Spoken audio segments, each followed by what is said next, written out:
مسلمانوں میں، ایمان والوں میں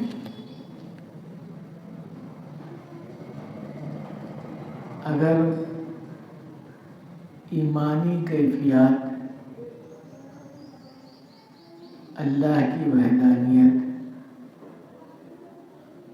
اور نبی محمد رسول اللہ صلی اللہ علیہ وسلم کی سنتوں کی پیروی کے ساتھ اتحادیت کا معاملہ آ جاتا ہے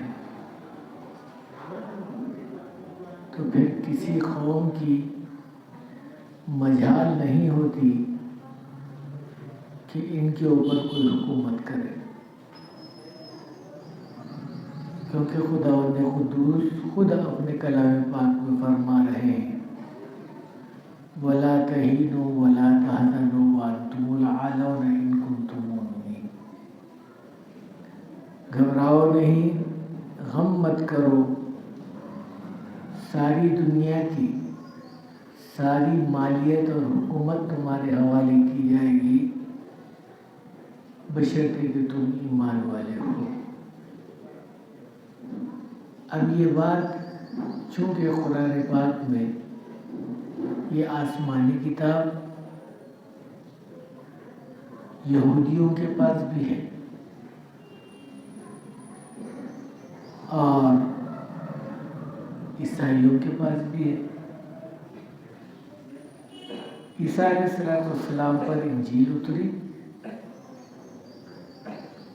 اور یہودیوں کے پاس تورات اتری،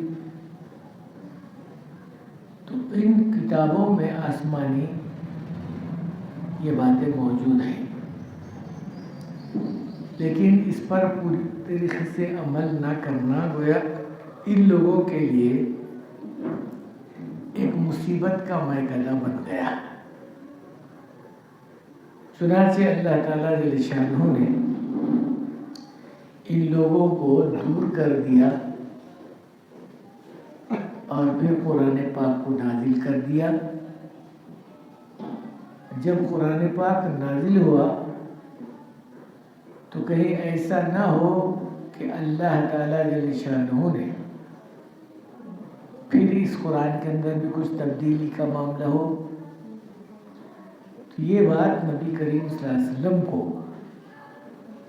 ذرا زیادہ گراں گزر رہی تھی۔ اللہ نے اس چیز کو واضح کرتے ہوئے کھلا کر دیا کہ نحن نزلنا القرآن وإنا لَهُ لَحَافِظُونَ، ہم ہی اس قرآن پاک کو نازل کیے ہیں، ہم ہی اس کی حفاظت کریں۔ چنانچہ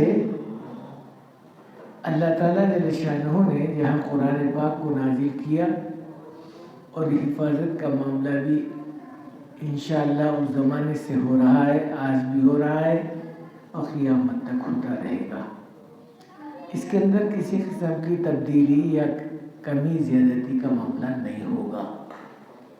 اگر کوئی کرنا بھی چاہ رہا ہے تو شاید وہ ناکام ہو جائے گا، اور پھر ناکام ہی نہیں ہوگا بلکہ رسوا بھی ہو سکتا ہے، اور کئی لوگ اس سے آزمائشی معاملہ کرنے کے بعد میں بھی اللہ ان کو ذلیل اور رسوا کر دیا۔ بہت ساری جگہ پر ایسا معاملہ ہوا کہ یہ لوگ جو عیسائی یہودی لوگ ہیں یہ بہت زیادہ سوچا کرتے ہیں کہ بھئی ان کا اگر لٹریچر ختم کر دیا جائے، ان کی تعلیم کو آگے پیچھے کر دیا جائے تو تعلیم کے ساتھ ساتھ ان لوگوں کا معاملہ بھی ختم ہو جائے گا۔ چنانچہ سب سے بڑا ذخیرہ کتابوں کا جو اس زمانے میں لکھی گئی تھی نبی کریم صلی اللہ علیہ وسلم کے زمانے کے بعد، تو سب سے زیادہ جو بڑے بڑے لائبریری یا کتب خانے تھے یہ اندلس میں تھے. اندلس آج اس وقت یہ عیسائیوں کے ہاتھ میں ہے. تو اس زمانے میں بہت بڑے بڑے محدثین حضرات، مصنف حضرات وہاں پیدا ہوئے، بڑے بڑے کتابیں لکھے اور بڑے کتب خانے تیار ہوئے.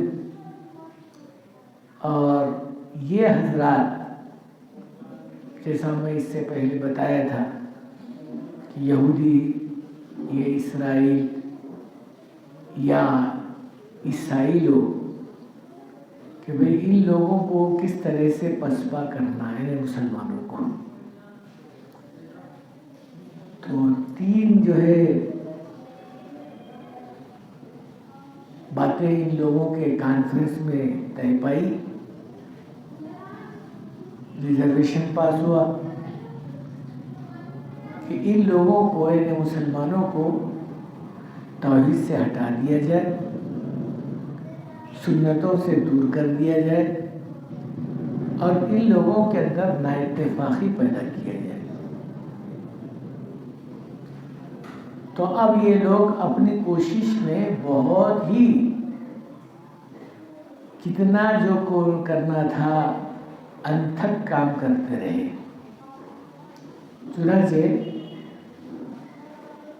ایک خاتون ہے جو زمانے کی مصنف کہلاتی ہے، ایک کتاب لکھی ہے حاضر الاندلسی و غاربیہ، یہ کتاب کا نام ہے، یہ عربی میں ہے. اس میں لکھا ہے کہ یہ لوگ سب سے پہلے کتب خانوں کو، انہیں مسلمانوں کے لٹریچر اور مسلمانوں کے علم کو ضائع کرنے کے بعد مسلمان کھوکھلا ہو جاتا ہے. تو یہ کوشش کرتے رہے لوگ کیا کرنا، کتب خانوں کو جلا دینا یا لے کر جا کے دریا میں پھینک دینا یا ان کو ضائع کر دینا. تو جب ختم ہو جائے گا ان کا علمی معاملہ تو یہ بالکل جو ہے نہتے رہ جائیں گے، کھوکھلے رہ جائیں گے. جیسا دانہ اندر مغز ختم ہو کر اوپر جو ہے چھلکا رہ جاتا ہے، تو اب اس کے اندر سے مولکا اٹھنا یا درخت کا پیدا ہونا سوال ہی نہیں پیدا ہوتا. تو کہا جب ایمان والے کے اندر سے علم کا معاملہ، ایمان کا معاملہ ختم ہو جاتا ہے یا توحید کا، رسالت کا معاملہ دور ہو جاتا ہے، تو پھر یہ رہ گئی رسم ازا روح بلالی نہ رہی کے کراہ ہو جاتا ہے. اب چاہے کتنی ہی محنت اور کوشش کرے ظاہری اعتبار سے، لیکن اس سے کوئی خاص قسم کا فائدہ نہیں ہوتا. چنانچہ وہاں لوگ کوشش کرے کہ کتب خانوں کو سب سے پہلے دریا میں ڈالنا شروع کر دیں. اتنا بڑا جو ہے کتب خانہ شاید دنیا میں نہیں تھا. اتنا بڑا کتب خانہ اندلس کے کتب خانوں میں تھا. صرف ایک کتب خانے کو جو وہ لوگ نکال کر دریا میں ڈال دیے، دریائے برد کر رہے ہیں. تو وہ لکھے ہیں مصنف حضرات زمانے دراز تک، چونکہ اس زمانے میں لکھتے تھے سیاہی سے لکھتے تھے، تو کتابوں کے اندر سیاہی کا معاملہ، تو وہ جو دریا میں ڈال دیا گیا یا پانی سمندر کے حصے میں ڈال دیا گیا تو سمندر کا پانی نیلا ہو گیا.